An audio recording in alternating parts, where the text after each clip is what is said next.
現実と湖岸流大魔力術許しを得たのがこの翌日。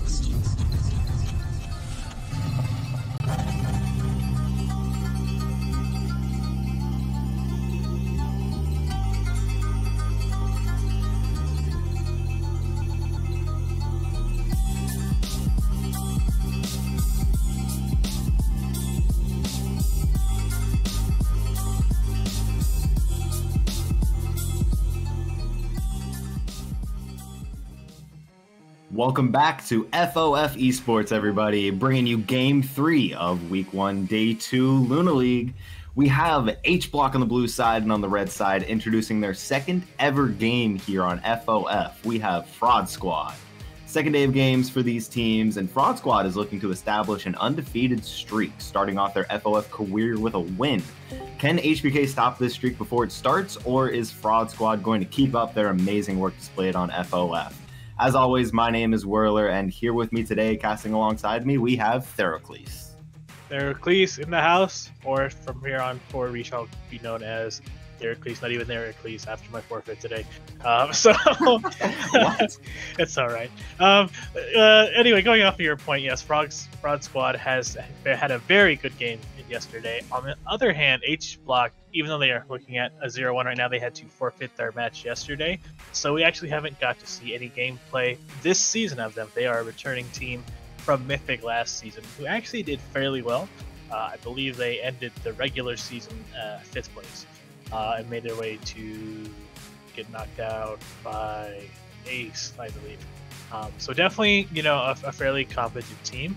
And, that was against Masters and the high diamond players. So definitely I'm excited to see what comes out in this kind of lower elo setting. Of course, they've had to change some players out, but I still think a good amount of them are returning. So we do see the one and only HBK standing it down in the mid lane, holding it down as always. So that's a returning player by itself. And there's also another returning player I see as well, Pro Lupul. We've seen their face before. Is there any other familiar faces that you would like to touch on HBK? I think we've actually seen all of them. Floro definitely played. You mentioned Pro Lupul. Pro Lupul is the captain and the owner of the team, so they're not going anywhere. And I'm pretty sure we've seen Idris play. And I think Jida was listed, but I don't know if they actually played last season. That is a good point. I would imagine for a team like HBK, there would be a lot of subs that are playing now due to the elo swap of the tournament setting. Getting into the game, however, let's start with the fact that both bot laners have been picked for both sides of each team. We have Nautilus and Aphelios for HBK, which is an interesting combination and honestly rather aggressive post level 3 versus a rather passive, the quite opposite in lane is going to be Braum and Ashe, and they're drafting what looks to be a Freljord inspired team. What are your thoughts? Definitely does look that way, so we'll have to see. They got a couple options left. It looks like probably their jungle and their top laner. Sejuani's still on the field. Olaf's a good pickup here. Some other potential going into that. But anyway, this Aphelios pick, though, that's happened, it's popped up quite a bit so far in both leagues, which is kind of surprising. Aphelios being a higher skill cap champion, and of course being in a plat under kind of league. I'm not quite sure if all the 80 carries at a glance should be going for that. But at the same time, there's definitely been quite a few standout players that have managed to hit marks a lot higher than I would have expected. Definitely so. Aphelios by himself is a sort of technically advanced character in this game, in which I would say sometimes even the higher level players struggle to get a grasp of Aphelios. One of my favorite champions, personally. I'm interested to see how Floral does with this champion and see if we can get some good Aphelios action going on in here. I personally like seeing a good Aphelios, so I would definitely be proud myself. Bans coming along for the second round of bans. Tryndamere and Nico dropped off the table for HBK, whereas Lee Sin and Xin Zhao for Fraud Squad. And that's going to wrap up the bans as we get into the second pick phase. Yeah, and kind of the staple that HBK has done so far is in our league, you don't exactly have to tell us which player is going where, so this is kind of like our prediction based on things. And HBK is a team that actually likes to switch it up. And I think in some regard with that, you have like, again, X Factor and draft predictability. But it's you know exactly how hard. Hey, so Giovanni, let's go. We're gonna get that earlier. I'm seeing it, baby. But you know, in the long con, you know, we're not sure if they're getting the practice in to really refine their gameplay altogether. But moreover, I think if I was to spec, I think H Block is their better AD carry player, so that would be the person I'd expect to pick that champion up. That is a very good point. I have seen in the last season of FOF, H Block go in both mid, bot, and top lane. Is that correct? Correct, yeah. They like to switch it up a lot. That is impressive, actually, for a Platinum Under League. I am very impressed to see that. H Block, welcome back. Yeah, no objection. Oh, you go ahead. Okay. And looking at their comp so far, it seems quite aggressive, if you ask me. A very organized pick comp, if I do say so myself, with the Camille, Jarvan, and Nautilus alone, with damage following by Aphelios and LeBlanc. They are very easily going to be able to set up picks for themselves. However, looking at the opposite side, Fraud Squad has drafted themselves a rather beefy team. Knowing Furlior champions themselves, a lot of them are beefy by themselves, although that is not a Furlior champion. But that is a beefy one. I've been baited so hard. Okay, we had 4 of them. 4 of them. All right, we almost had the full bingo of Freljord. Looks like If we go back to set 1 of TFT, is it not 4 champions of Glacial that make it 4 Glacial? Is it 2, 4, 6, or was it 3, 6, 9 in set 1 TFT? That's a good question. 4 Glacials on Fraud Squad. Glacial is 2, 4, 6, so 5th Glacial is whatever. Thank you for that one. We have a Glacial comp, ladies and gentlemen. I'm excited to see this one. This was a good draft. I honestly am very shocked to see this, and I am quite interested to see how Fraud Squad do with this kind of a draft. It is also pick-oriented, despite... it's pick for pick, in all honesty. I'm not too sure which one has the better outcome here. But there's only one way to find out as we get into game here pretty soon. What is your prediction, Theracles? I think I'm going to give it to HBK. I've seen them hold their own against very competent laners again in the Mythic League. And moreover, I think that their comp is a little bit easier to execute. You know, all the dives in the back line between Jarvan, LeBlanc, Camille, and Nautilus, of course, being able to get the targets he needs, and like that synergy between the Jarvan and the immobility between Anivia, Ashe, and Mordekaiser definitely puts them at a little bit of disadvantage. While I have to agree with you, I kind of want to take the sort of heroes side of this, and I want to see Glacial win. I also want to see the new squad in FOF, Fraud Squad, take a second win here. So I'm going to be predicting for Fraud Squad as we load into game number 3 of the day, ladies and gentlemen. It looks as if HBK are going for that 5-man topside invade. Couchmaster throwing down a Q in the grass. No reason for that. Pro Lupul has a hook potential. Does he go for it? And it gets a flash out of Mordekaiser. That's pretty huge for the top side of the map. They're going to take their victories where they can get them. Correct. Yeah, that's definitely going to be a good path for Jarvan to go up that way and punish the Mordekaiser having to both flash. I also think Fang over Fang, Bren, went ahead and talked about this yesterday, about why you want to, if you're the 5th point on the top there in your 5-man point, you got to step out of that bush a little bit, because, if you're just 2 steps forward, you would have seen them well in advance, and you could have saved your flash, dropped a ward out, and gone a lot. Definitely so. Mordekaiser are going to be flashless here to start this lane off, but not too shabby if he is able to play the lane safely and not get early game Jarvan, although Jarvan is exceptional at those early game ganks with the EQ. See how that one goes in the mid lane. We're going to be pushing up pretty evenly. No CS just yet. Bot side starts for both junglers as we both path up to the top side of the map. Hopefully to defend the Mordekaiser if you're Sedge, or get yourself a kill if you're Idris. Yeah, I could definitely see that. Yeah, if I was this Sedge IOYM, definitely I would just be there to already expect that that's where the Jarvan's going to go. It's free. It's an easy read, I think. But LeBlanc going for the classic level 1 electrocute cheese. where you get W level 1, auto W auto, get yourself an electrocute proc, and you W back without a trade given to you.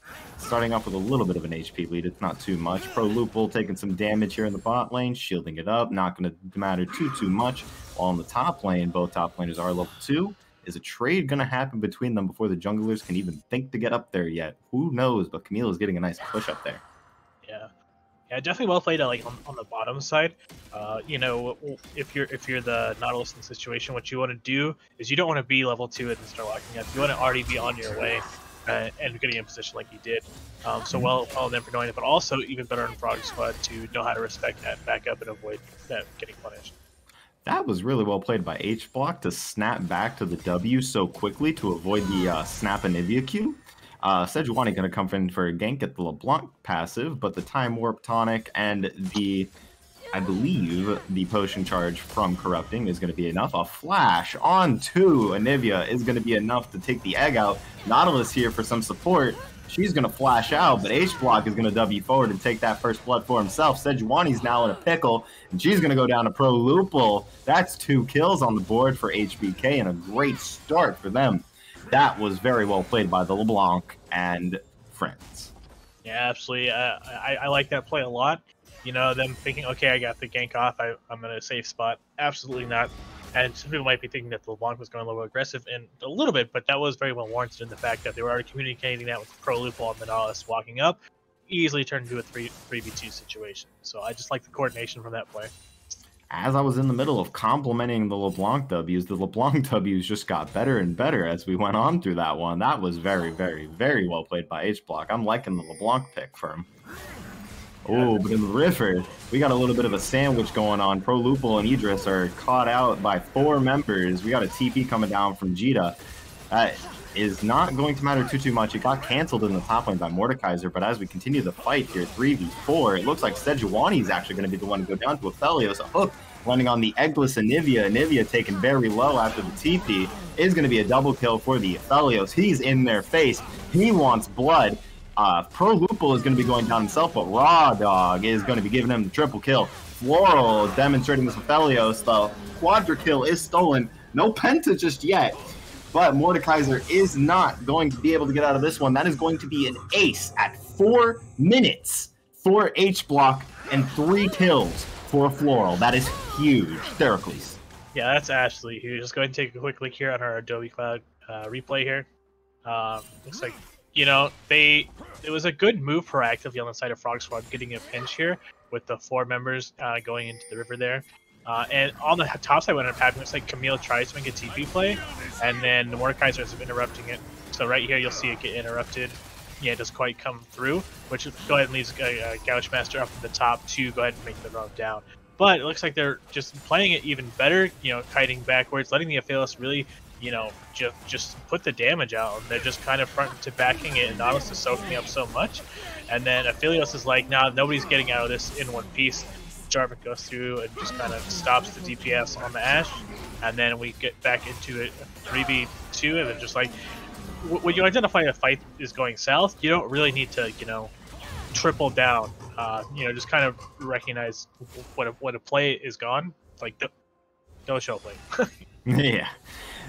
Triple down on it for a triple kill for Aphelios. That is going to be really good for him. You see Aphelios's gun swaps and when he runs out of bullets, and you really think of it as a bad thing for him, but Floral made that look seamless as he went in everyone's face towards the Ashe and Braum towards the latter parts of the fight as his Severum, which is the red healing gun, swapped over to Gravitum and instantly rooted the Ashe as seamlessly almost, and that was very well played. So far I've seen immaculate plays from both the LeBlanc and the Aphelios so far. It's very impressive for HBlock. As Pro Loophole's coming back for round 3, Anivia is going to be taking the L for a 3rd time this game, ladies and gentlemen. That is what I like to call a tent and a campfire, ladies and gentlemen. They're going to be pushing this in, not getting any platings, respecting the Sejuani, and going to take their gold to the bank. Yeah, I'm really liking Pro Lupo's play here. Just relentlessly bullying the Anivia. You know, if you don't have flash, it's you gotta be more aware of what's going on. And to some extent, Frog Squad is attempting that, and they're keeping their rewarded. But I don't think they're communicating as far as communicating enemy back timers, because Pro Loop will just kind of walk through lane to set that one up. He's also sitting on Moby Boots. He actually went top before that, trying to make a play, getting some priority up there. And then just once Anivia's weak, this is pretty much opening up free Rift Heralds from the point out. So. Definitely so. And a quick touch on the flash from level 1 from the Mordekaiser. Didn't matter in lane, but it definitely did matter in that TP down. Did not have flash up yet since we were still in the 4-minute mark. And now the flash is back up, and oh my goodness gracious, Anivia is taking damage. Yeah, kind of interesting point as far as the LeBlanc thing. Cooldown shoes, looks like she's just really looking to harass and make sure that this Anivia stays shut down, accumulating 14 CS lead to start with, and then if you just build the wave, she could probably look for potential roam here in not too long. So definitely so. The ignite is up. A kill could be had. The Anivia egg is not up yet. Should be up pretty soon here. 4-minute cooldown that ability is. And we are looking at Pro Lupul and Floral going up to make a dragon play potentially first of the game. Jarvan not on the same page. Not a problem for them, honestly. The more they can delay this dragon, honestly, the better. As Sejuani coming over to help defend the Anivia, who almost lost her egg again. And level 5 on each, it is not going to be very salvageable for Frog Squad in this scenario, but it is going to help Anivia get the wave and catch up in XP. Yeah, and really, Pro Loop was just running around unchecked, like just walking the lane, just kind of waved, what's up, and then just kept walking in the upper part. We're really hoping to see once this Ashe Braum combo hits 6 to really start punishing Philios. Philios is starting to get punished here, is alone, level 1. That's a lot of damage coming out through the exhaust, though, and is going to result in a kill. Floral is not letting off of the gas. Floral's got a heavy foot, and that gas pedal is to the floor, ladies and gentlemen. 4-0 so far, 2v1 outplay. Let's go as Pro Lupul and Idris start the Rift Herald in the top lane. Yeah, I'm not sure which point I'm going to address. As far as, like, again, you could have waited till 6 and pulled that off way cleaner. You didn't have to really force that quite yet, especially Lupul's already made the impact here, not losing too much more. Or the fact that Braum committed everything and Ashe still has her summoners. There goes the Camille. Unfortunately, the E from Camille was still in the Shadow Realm, so she wasn't able to complete it herself. Gouchmaster in the top lane, what looked like an amazing 1v1 setup while they were doing the Rift Herald, turned into a disaster as Camille was able to get out of that one alive, and Pro Lupul and Idris are gonna pick up the paycheck. That's gotta be tilting. Like, I can't. Like, oh, I was so close. I'm gonna use flash just to get out of here. Like, oh hey, why is there 3 people here? What happened, guys? An unfortunate situation. Yeah, to say the least. If you just look right now, taking a brief look at the state of the game, looks like HBK has already amassed over a 5k gold lead. Every lane is up.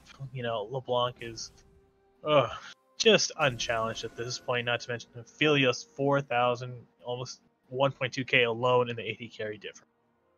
Well, that is very, very good. Aphelios is one of those champions that really needs that sort of early game edge to get ahead of their AD carry. They need their items. They just need a bunch of gold and experience, and then he's online. And look at that, level 7. There goes the egg once again. A nasty hook from Pro Lupul. Good. I believe that was a Hex Flash from Pro Lupul. Will he be able to get out of this one alive? Hooks right onto the Ashe. Ults the Sejuani. There's a bunch of CC being flown around as H-Block gets stunned up. W's over the wall. Ashe ult on the clone. That's not going to be the right one as Raw Dog is going to be running for his life on that one. 1 HP. Idris having to EQ out of there, but oh my goodness. Floral with the flash over the wall to take 2 and get out alive on that one as Anivia TPs to the tier 2 tower in the bot lane to try to get out of that one. Oh, but that's a LeBlanc, and that LeBlanc has your name on it. Oh my good lord, does not guide to the ignite. Last hit goes out. Philios Q barely misses, and goodness gracious, that was a fight. Yeah, this is just a little much, you know, especially that very sad moment when the LeBlanc clone tanked the Ashe ultimate. It was looking good in their eyes, I bet, but it's just so hard to come back from the deficit that they're at. And yeah, I think at this point you just have to go ahead and start giving things up. Like you need to slow the pace of the game down, and getting over these kills is not going to be the way to do that. Especially with that being the first dragon, you know, you have so much more time before, you know, you get to a soul point that you can give up the first few. Definitely so. 13-1 here at 11 minutes and 42 seconds in the game. That is one heck of a stomp so far for HBK. And I believe after 6 kills and an almost 11, maybe 12 CS now lead in the bot lane, will we see our first item from Aphelios? Who knows? He likes to sit down there and just really collect interest on, you know, his overall goal. Maybe he's got some kind of secret win we don't know about. Also, picks up the tier 2 boots and the Gale Force for himself here. That's a pretty good start to the Aphelios here. 12-minute Gale Force. Yeah, he's literally just in their face already to start with. So I imagine with the Gale Force, he's got to just be behind them, you know? Just doing some weird Naruto jutsu where he just like appears behind them. Yeah, that's how I imagine that Gale Force starts to go. But honestly, the play he's had, you know, and not to mention with the Graviton gun that you were talking about earlier, though, that play was phenomenal. And the last team fight, and even the 1v2 bot lane, just the way he balances those crescendos is just really good. So, you know, like when I talked about in draft phase, you know, about some 80 carries kind of not having maybe a strong understanding of the champion, he's shown he's got some pretty good competence, you know, and this is a very fantastic pick for them. Definitely so. Sejuani finding himself a pro Lupul in his jungle. Is he going to be able to get out of this one alive? As 4 members of Fraud Squad are going to be ganging up on him, taken very low. He's going to ulti the Ashe and take his own life out of there. That's a kill for the Fraud Squad. One step at a time, they can get themselves back into this game, and that's definitely a positive, as Aphelios in the bot lane getting themselves some solo plating since the last 30 seconds of the plates are going out. Yeah, definitely. Finally, Prolupo was finally checked in his very over-aggressiveness walking around the map. So good on Frog Squad to collapse on that. And, you know, you talk about, you know, a little bit here and there to get in the game, but I think that's absolutely how you do it, you know? It's not like one huge, you know, dragon fight necessarily. It's taking the small advantages here and there and capitalizing on the mistakes. So as long as they're consistent, they stop doing their mistakes and they only capitalize on them. You know, even if you go even, you're getting back in. So I'm kind of liking the approach. We'll see exactly how the execution goes. I didn't really catch most of the FS game yesterday, so I'm really excited to see now that waning phase is over. Again, HBK held up against very high tier players before. Let's see where the point where they fell apart in the last seasons was in their team fighting. So let's see if Frog Squad, you know, can deliver on that front. Definitely so. And leading the CS, not by much anymore, but it was by much before, is Jarvan in the jungle, which I find that very interesting and funny. This Jarvan, despite having a lot of presence around the map, has garnered himself a lot of CS so far.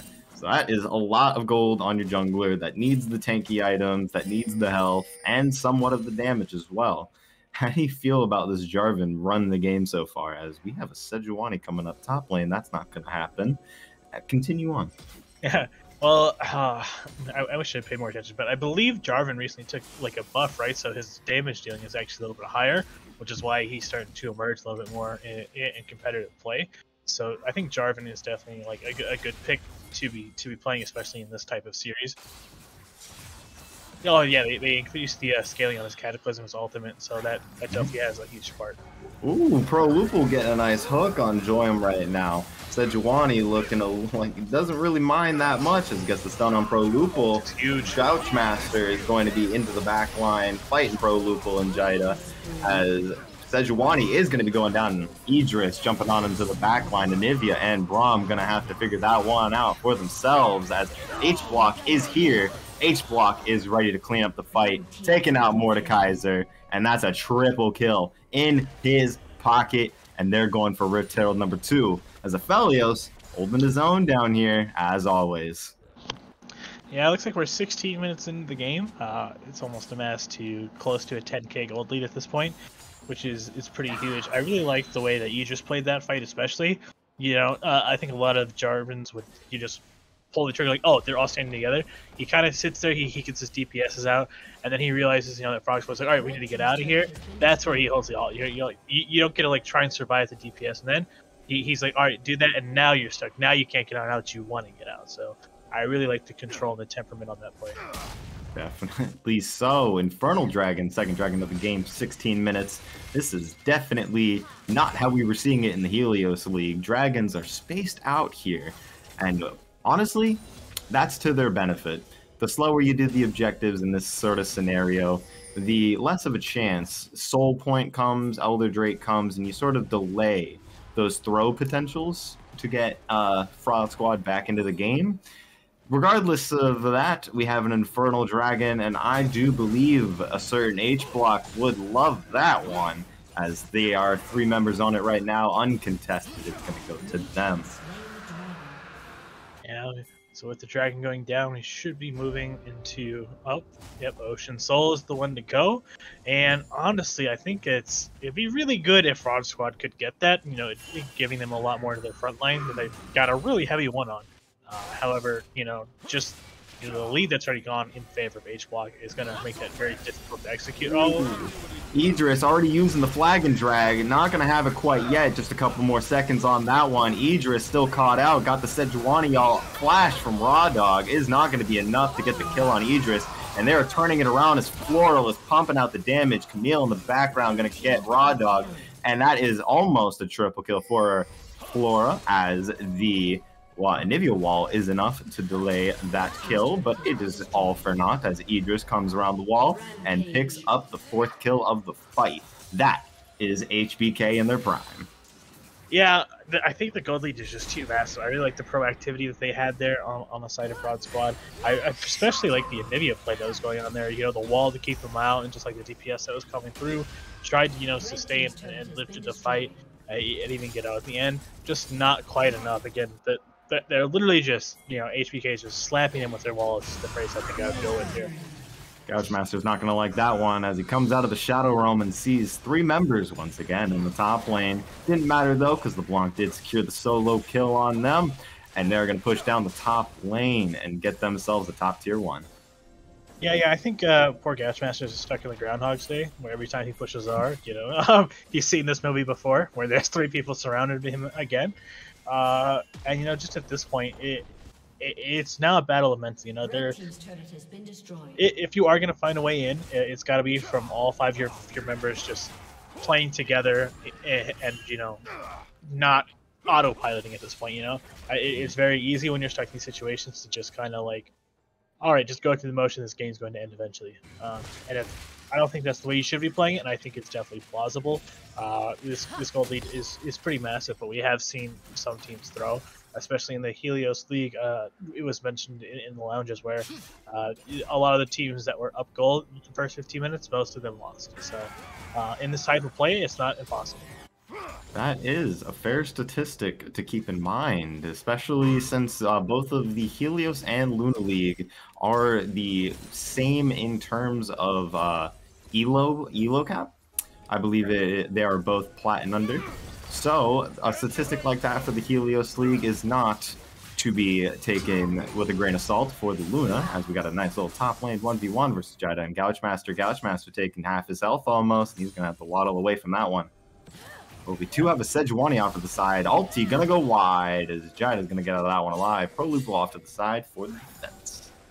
Yeah. You just hate to see it. There's not much you can say. Definitely so. And we got another fight going on here, ladies and gentlemen. Sejuani taken very low, is not going to be taken out just yet as Jarvan and LeBlanc get onto the Ashe, instantly taking her out. That's going to be a kill for HBK as they're going to push it down the mid lane. Get that pushed under tower, make them defend it, and they should be going to Baron here. They're going to come around and do another fight. Get the egg off Anivia, hopefully, as she gets ulted by Camille. 1 HP, gets the Zanya's off. H-Block is going to be able to not get on her just yet, but the egg does go down, and there it is. That's Braum and Anivia going down. A Pro Lupo in the background going to be taking the L to the Mordekaiser as his team comes around and defends. That is going to be a 1-4-3 for HBK as they take an unexpected fight, but turn it into their favor. Yeah, definitely good on them for trying to be able to turn the tables on there. Oh, Lord. Ash not being able to play the game, that's going to be H-Block one-shotting her. Sejuani's looking to defend his, or avenge. There you go. That's the correct word. His teammate as Joyam is going to be going down to Floral. Lots of damage coming out from a 10-0 Aphelios. 2 items, almost number 3. I would imagine after that fight, he could have number 3. Theracles. Was that a bug? I'm pretty sure I just saw LeBlanc get somewhere near that poor Ash, and then she just exploded. Was there some type of new C4, item in the last patch? It was gross. I believe that is called the combination of Medjai's, Ludens, and Rabadon's Deathcap. That's a lot of damage. Yeah, that shouldn't be legal anymore. Honestly, as an 80 carry main, I sort of agree. Yeah, honestly, I think this game, we got this happening. The LeBlanc pick in general, I don't know exactly the stats if anyone does, but the LeBlanc has had a very successful showing, I think, in this first week of FOF. Honestly, they've just been taking over the games, like just strong performances all over the board, and it's really shutting down a lot of, either the mid lane or just the AD carry in a lot of these games. Just the pure amount of burst damage that as soon as you get behind, like, Anivia just finished the mythic item somewhere around that time. Baiting out the TP. H-Block jumps on Sejuani. Mordekaiser TP's down.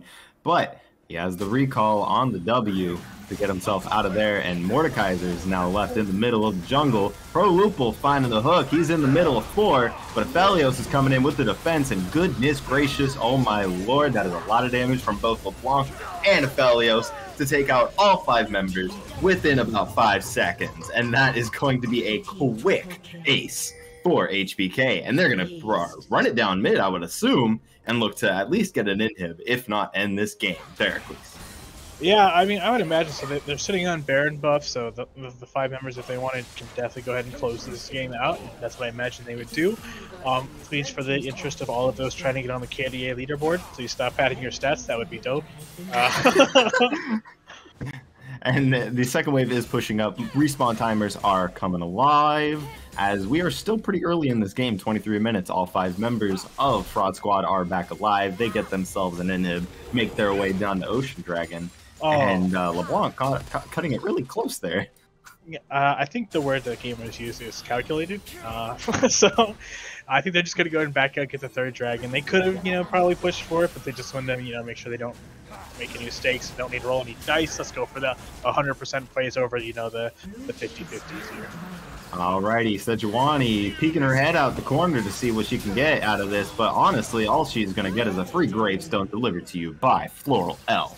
As they look to chase this one out, Braum getting hit with the hook shot is not going to be enough to get out alive, as Anivia, oh no, Raw Dog feels betrayed, as his only possible way of walking out, don't think it mattered anyway, was blocked off by the wall. I want to see a penta. Do we see a penta as all the members are walking away?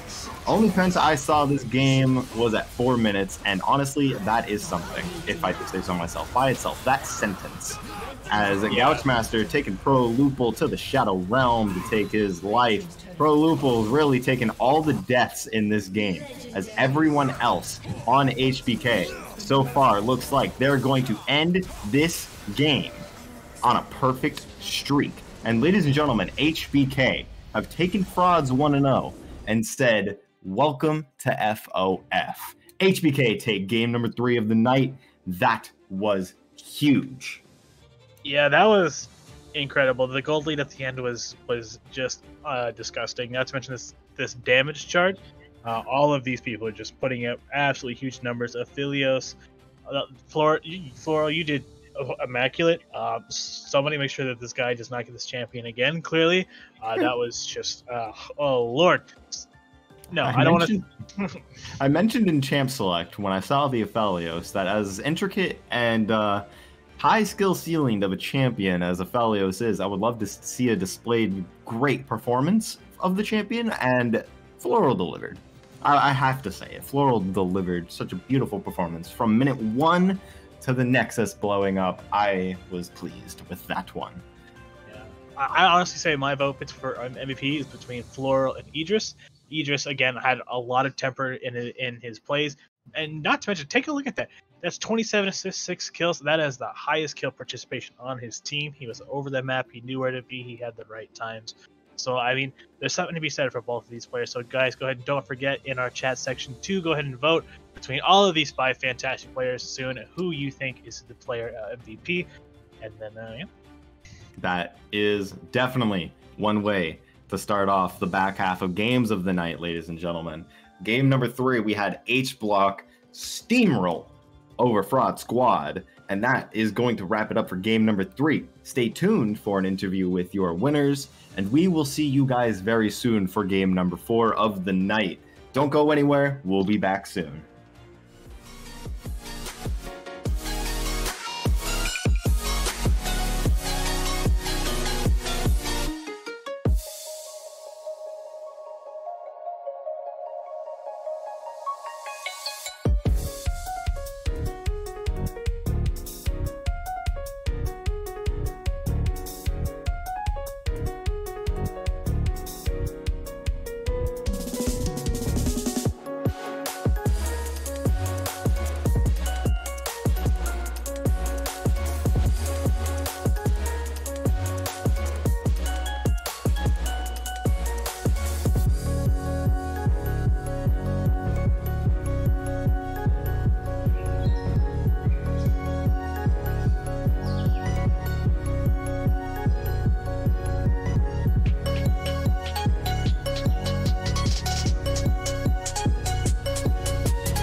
Hello friends, hopefully my voice is coming through loud and clear this time. I had a little bit of a griefing by my microphone settings getting turned down, but it's looking, if I'm looking at my audio input, it's looking pretty good now. So hopefully I'll be keep my eyes on the chat, let me know how it is. Friends, welcome back for our 3rd game on the docket, but the 2nd game played out today. I am joined by the victorious Flora L from HBlock, playing Mr. 200 Years himself in that game to much aplomb. Let's talk, before we talk about that game, let's talk a little bit about the team returning to us from Mythic and joining us down in our 2-tier league now. We have our Helios and Luna, so you're on the side of the bracket that we call Luna. So talk to us a little bit about prepping, moving on over into this new league, introducing some familiar faces for those of us involved with both leagues, but probably some new faces for yourself, and just overall getting ready for your team for this new season. Yeah, so first off, thanks for having me on this interview. Yeah, we started off in the Mythic League last season. However, it didn't go too well for us because we did have some high elo friends of ours that decided not to play with us, so we were stuck as plat players in a diamond league. So we moved over to this league instead. As for preparation, I originally actually planned on quitting this game, but it was to much surprise the support Pro Lupul signing my name up without asking me. So here I am again, but I'm excited to be back. As for preparations, I've been playing a lot of TFT lately. I've been hooked on that. I love the RNG. But other than that, I sometimes duo queue with Pro Lupul to support. And as you saw, we had a fantastic game. So that's pretty much it that we had for the preparation. Now, are you a dirty Aphelios slammer in TFT as well, or is that just something that you keep to the Rift? Oh yeah, I'm one of those guys who would always play Aphelios, but I trash talk anyone else that picks Aphelios in TFT because I absolutely despise him. But yeah, I love maining Aphelios in ranked queue as well on the Summoner's Rift. I enjoy the champ a lot. Yeah, he was looking exceptionally balanced in this game, and we'll talk about your pop-off performance on Aphelios in a second. But before we get to that, let's talk just in general about what you folks brought onto the Rift. HBlock was awesome on the LeBlanc. Big fan of the pressure that you can put out with the LeBlanc early with the electrocute. And as they talked about at the end of the game, Idris was absolutely cracked, bringing out the J4 on this. Excellent kill participation. So talk to me, if you could, about your thoughts on what you folks were putting together in this draft. You have your dirty Inter Nautilus who took all the deaths, and then what you were up against with the 4 Glacial comp with Mordekaiser. Yeah, so I want to quickly say about their comp. I thought they were drafting some sort of glacial TFT comp, right? We were all confused in call at first, but when we were actually in champ select, our comms were in disarray. Everyone was talking over each other. Our support's mic was super loud, and I was trying to adjust everyone's volume, so I didn't even realize that they locked in Aphelios before it was too late. I wanted to play Kaisa originally, but they locked in Aphelios for me, so I didn't really have a say in what I was gonna play, but I was fine with the pick overall. I knew that the game was gonna go fairly well for us because our mid laner got LeBlanc. It's a champ that he specializes in. But as for our jungler, I don't think I've ever seen him actually play Jarvan, so that was the one thing that I wasn't so sure about. But in the end, he exceeded my expectations on that champ. So overall, I'd say that I was pretty happy with their comp. And of course, you say you did not want this matchup, and yet here you are handing out delicious, delicious L's to the other team on the Aphelios in this game. We saw early on in the game Mr. 200 Years himself appear straight out of Riot's Balanced Teams Nightmares. Talk to me, if you could, about just this early pop-off, if you remember this fight down in the bot side. So I'm assuming it's the one that happened in River Fight while I was still bot lane farming. Yeah. It's yeah. just Fiesta So times. yeah, I was a little worried at first when I glanced over because I thought we were getting caught out in River and we were all about to lose, and I was a little worried because I personally don't like Aphelios really early game. I feel like all of his abilities they just simply don't do enough damage, but we were somehow able to turn the fight around, and at the point that I got a triple kill, everyone on the team thought I was going to get a penta, and my mid laner shouting, "Penta, Penta, this is your penta!"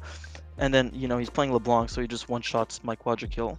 I'm fairly certain he did that on purpose, but, I'll let that one slide.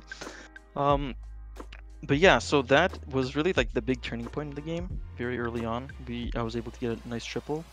And then after that, I was just able to snowball. As you saw, they tried to collapse on me bot lane. I was just about to say that. They're supporting ADC, and I was, I see Braum approaching me. I'm like, okay, guys, I'm dead here, because he exhausts me and everything too. But I just casually get 18 chakrams and kill their ADC in 3 auto attacks. So it just snowballed even more until a point when we were more than 20,000 gold ahead of them. But yeah.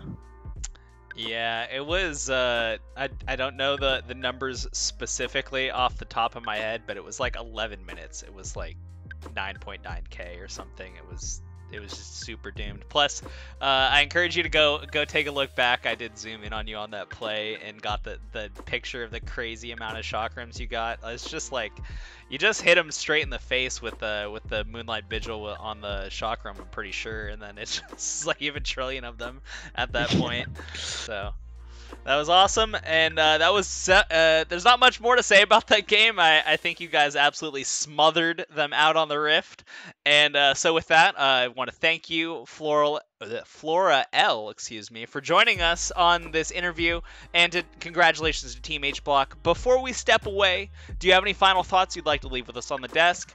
Any banter? Any shoutouts? Yeah. So first off, I'd like to shout out the team that we just played. You know, I would have lost my mind and would have begged my team to FF if we were this far behind. But in the end, it seemed like they kept their cool. They even said GG at the end, so props to them. I'd also like to tell the team that we had to FF to yesterday.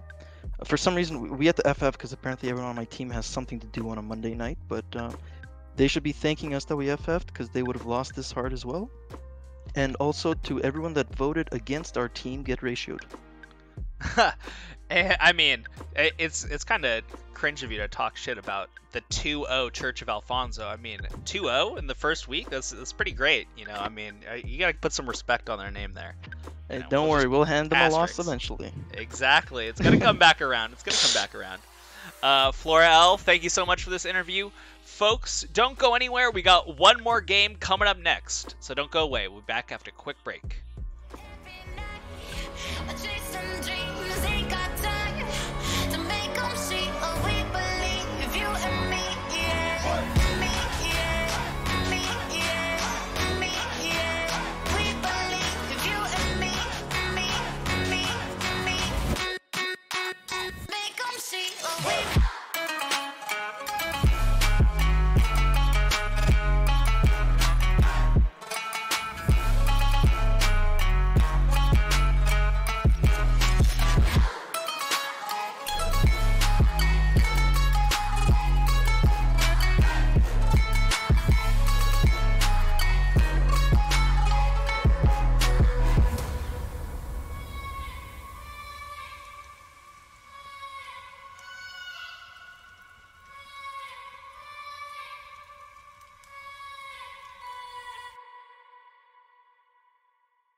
寛永2年冬、イラコ制限の仕置き追放から11ヶ月。素手で野良犬の相手に表道具は用いない。